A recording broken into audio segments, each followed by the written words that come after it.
Les contes d'Osler ont été construits comme une série télévisée. Chaque livre est un épisode indépendant. Il raconte le début d'une histoire d'amour. Il raconte la construction d'un couple. Mais comme toutes les séries télévisées qui nous proposent des épisodes indépendants qu'on peut regarder sans avoir vu les précédents, il y a une sous-intrigue qui évolue au fur et à mesure. Dans Au Sorbier des Oiseleurs, nous faisons la connaissance de Ginny et de sa bande d'amis. Ils viennent tous du Capitole, c'est le quartier des Italiens au nord de la ville, et ils travaillent pour la même agence, directement ou indirectement pour la même agence de communication.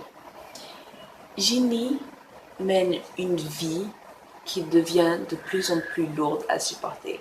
Elle a 25 ans et c'est son anniversaire au moment où l'histoire commence. Elle est primée par sa mère, une fanatique religieuse. Et au travail, ce n'est pas mieux parce que la nouvelle directrice est juste insupportable. Et c'est dans ce contexte que Ginny fait la connaissance de Tito, qui est un saltimbanque andalou qui apparemment vient assez souvent à Osler, mais qu'elle n'a jamais vu auparavant. Et pour cause. Dans Au Sorbier des Oiseleurs, nous suivons donc le début de l'histoire de Ginny et de Tito et la façon dont dans l'apparition de Tito, le bien nommé, va chambouler son existence. Mais pas uniquement du côté du cœur, elle qui n'est jamais tombée amoureuse vu la mère qu'elle a, mais parce que avec Tito, elle ouvre la porte d'un des plus grands mystères d'Osler.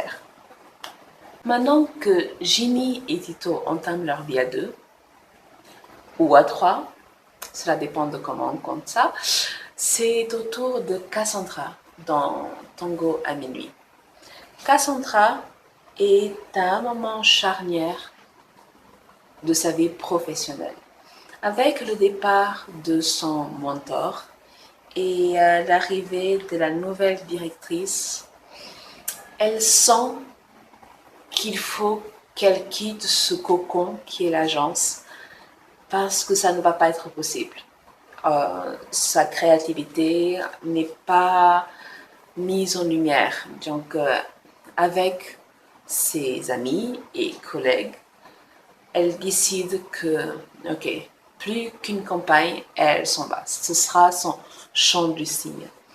Mais de tous les chants du cygne possibles et imaginables, elle ne pourrait jamais penser qu'elle aurait pour elle toute seule la campagne de Noël de French Tango, qui est une de ses marques préférées.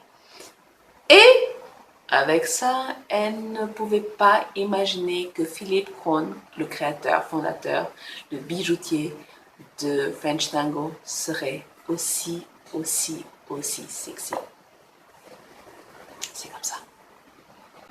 Dans Tango à minuit, les habitants du couvent reçoivent une visite. Pas vraiment appréciée, pas vraiment agréable. Ginny pourrait en expliquer un rayon, mais qui explique un peu plus sur la hiérarchie et sur la politique qui encadre non seulement les habitants du couvent, mais toutes les créatures fantastiques de cet univers-là. Dans les contes d'Osler, le côté réaliste et le côté plus fantastique se mêleront toujours, d'une manière ou d'une autre. Dans Au Sorbier des Oiseleurs, ces entrelacs sont un peu plus évidents. Mais dans Tango à minuit, le côté fantastique explique pas mal de réactions du côté réaliste, jusqu'au moment où, oui, bien sûr, il y a le choc entre les deux, et pas forcément celui qu'on attend. Quoi qu'il en soit, Osler n'a pas encore dévoilé l'étendue de ses secrets, ses histoires et l'étendue de ses lois. Henriette, Angèle, Félicia, Léonie et toutes les autres ont des histoires qui leur sont propres, des histoires qu'elles cachent ou des histoires qu'elles veulent oublier vu leur longévité. Si Oscillaire vous intrigue et si vous avez envie de découvrir un chouïa plus sur les résidentes du couvent, je vous propose la lecture des larmes du Petit Posset, une histoire courte d'une 50aine de pages, inédite, gratuite, et qui vous plonge en 1867 au moment de l'exposition universelle de Paris.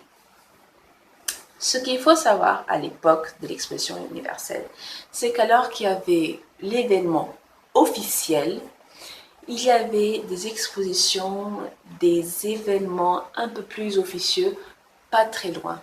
Et c'est dans une de ces expositions officieuses que nous découvrons ce que les résidentes sont capables de faire pour sauver l'un des leurs.